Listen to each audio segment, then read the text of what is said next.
robot programming today. What we're going to look at today is sensors and line following input capability. Make sure you get today's starter quiz done. To get the Zenbo Lab, what's right here where it says click here, takes you to the website. I want you to watch the instruction video. Well, if you're listening to this, you are watching the instruction video. This is the instruction. Okay, here's the blocks we're going to work with today. I said, here's the sensors. And notice these are not blocks that you just stick in under the start where it does it. You have to insert these into other things. Here's the line following ones. As I said, they're all in this pink color.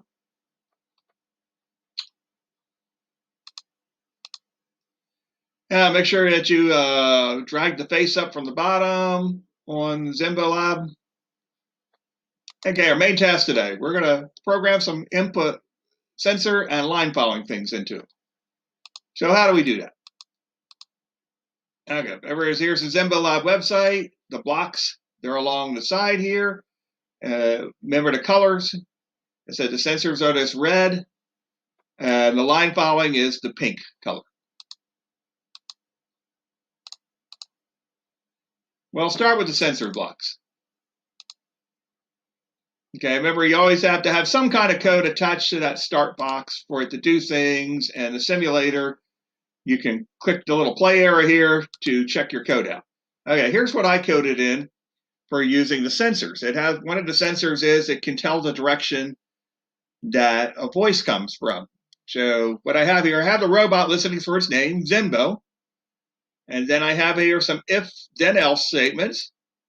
And what I have it doing is, if the voice comes from the rear, if it detects on the rear sensor, the robot turns around to face it. If it detects the voice from the left, it turns left to face it. If it detects it from the right, it turns right to face it. No, I don't have it in here to, if it's the voice is from the front. Well, it's already if the voice is from the front, it's already facing the person, so it doesn't need to turn. So, I added this to when, the robot hears its name, it says hello.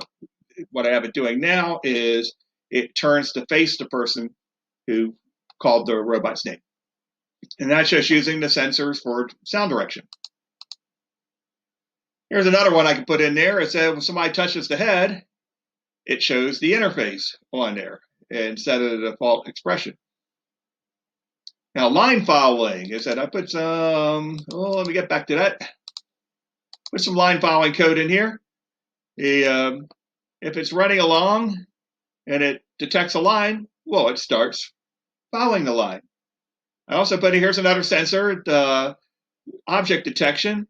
I put in here in the if statement, if while it's following that line, if it detects an object in front of it, when it gets within 40 centimeters, it stops following the line. It just basically stops. If it detects a red line, it stops following that line. So those are some simple line following commands I stuck in. Okay, what you do is that get your code built. I said get a screenshot of it, submit it in Canvas. That's all today. Have a great day.